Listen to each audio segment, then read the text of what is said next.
السلام علیکم ورحمۃ اللہ وبرکاتہ۔ ناظرین، میں ہوں ابو ذر زاہد، عوام ٹائمز میں آپ کا استقبال کرتا ہوں۔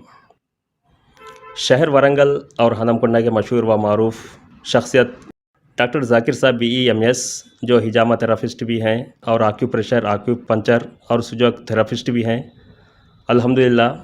آج ہم ان سے ملاقات کرنے کے لیے ان کے ہیلتھ کیئر سینٹر پر پہنچے ہیں۔ ڈاکٹر صاحب، یہ بتائیے کہ ہجامہ کیا ہے اور سنت سے اس کا کیا ثبوت ملتا ہے، اور اس کے تعلق سے لوگوں میں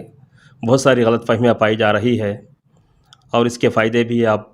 ہمارے ناظرین کو بتائیے۔ سب سے پہلے ایک غلط فہمی یہ پائی جا رہی ہے کہ عوام الناس کے اندر کہ یہ جو ہجامہ ہے، یہ جو کپنگ تھراپی ہے، یہ جو پچھنا لگانا ہے، یہ 1400 سال کے بعد میں ایجاد ہوا، لیکن یہ بات حقیقتاً نہیں ہے۔ جب ہم تاریخ کا مطالعہ کرتے ہیں، جب ہم تحقیقات کو دیکھتے ہیں، جب ہم مؤرخین کی اور محدثین کی کتابیں پڑھتے ہیں، تو ہم کو پتہ چلتا ہے کہ یہ جو ہجامہ ہے، یہ جو کپنگ تھراپی ہے، آپ کو جو ہے سو آپ ویکیپیڈیا کے اندر بھی جا کے سرچ کر سکتے ہیں، دیکھتے ہیں کہ یہ بعض مورخین کہتے ہیں کہ 5000 سال اس زمانے سے یہ ہجامہ کپنگ تھراپی چلتا ہوا آ رہا ہے، اور بعض مورخین کہتے ہیں کہ نہیں، اس کی شروعات 3000 سال پہلے ہوئی۔ بعض مورخین کہتے ہیں کہ اس کی شروعات 2000 قبل مسیح BC سے ہوئی، یعنی کہ اتنا تحقیق ہوئی اس بارے میں۔ کیوں تحقیق ہوئی؟ کیونکہ ایک یونانی کی مشہور میڈیکل کی کتاب ہے جس کو ایبرس اور پیرس اینڈ ایبرس کے نام سے مشہور ہے، اس کے اندر آپ کو اس بارے میں ہجامے کے تعلق سے بتایا گیا۔ تو جو چین کے رہنے والے سائنسدان ہیں، جو دنیا بھر کے رہنے والے سائنسدان ہیں، یہ لوگ حیرت ہے، یہ پریشان ہے کہ جو ہے ہجامے کے تعلق سے اس کے اندر کیسی باتیں بتائی گئی ہیں۔ تو یہ لوگ اس کو لے کر اور ریسرچ میں آگے بڑھتے ہیں۔ اس زمانے میں یہ جو ہجامہ کیا جاتا تھا، اس زمانے میں سنگ، جو جانوروں کے جو سنگ ہوتے تھے، اس سے ہجامہ کیا جاتا تھا، لیکن جیسے جیسے ترقی بڑھتی گئی، تحقیقات آگے بڑھتے گئے، اس کے اوپر ریسرچ ہوا، تو آج کپ کی شکل میں، گلاس کی شکل میں، آلات کی شکل میں جو ہے سو ہمارے پاس ہر چیز آ رہی ہے کہ آسانی کے لیے لگ بھگ امریکہ کے اندر اور چین کے اندر، اور آپ کو یہ باقاعدہ یونیورسٹیوں کے اندر جو تعلیم، جو ان کو تربیت مل رہی ہے، وہاں پر باقاعدہ ایک سلیبس کے طور پر ان کو پڑھایا جا رہا ہے۔ اور ہجامے سے ریلیٹڈ یہ تو تاریخی ہے، اور بعض مورخین کہتے ہیں کہ بھئی جو عام دنوں میں ہجامہ کرتے ہیں، اور ایک ریسرچ ہوا باقاعدہ 1987 سے لے کے 1982 کے دوران ایک ریسرچ آیا کہ اس کے اندر بتایا گیا، بعض مورخین نے تحقیق کر بتایا کہ بعض لوگ جو ہجامہ کراتے ہیں، جو کپنگ کراتے ہیں، عام دنوں میں ہجامہ کراتے ہیں، تو جو باڈی کے اندر ٹاکسنس ہوتے ہیں، جو بیکٹیریا ہوتا ہے، جو ٹیشوز ہوتے ہیں، جو فنگس ہوتا ہے، جو ڈیڈ سیلز ہوتے ہیں، جتنی مقدار میں، جتنی تعداد میں یہ باہر آتے ہیں، اتنی تعداد میں اس سے دگنی طریقے سے چاند کی تاریخوں میں جو 17، 19 اور 21 اب صحیح ابو داؤد کے اندر بتایا گیا کہ اللہ کے نبی صلی اللہ علیہ وسلم نے بتایا کہ چاند کی 17، چاند کی 19 اور چاند کی 21 میں ہجامہ کرانے سے شفا ہے بولے۔ اور صحیح بخاری کے اندر اللہ کے نبی صلی اللہ علیہ وسلم فرما رہے ہیں کہ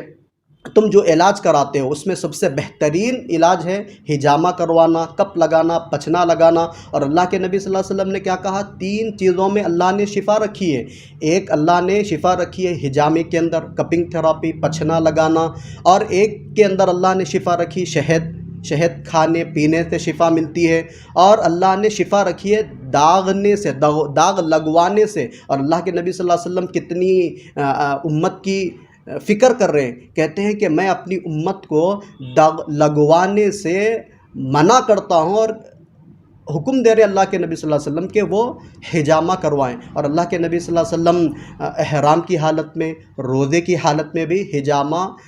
کرتے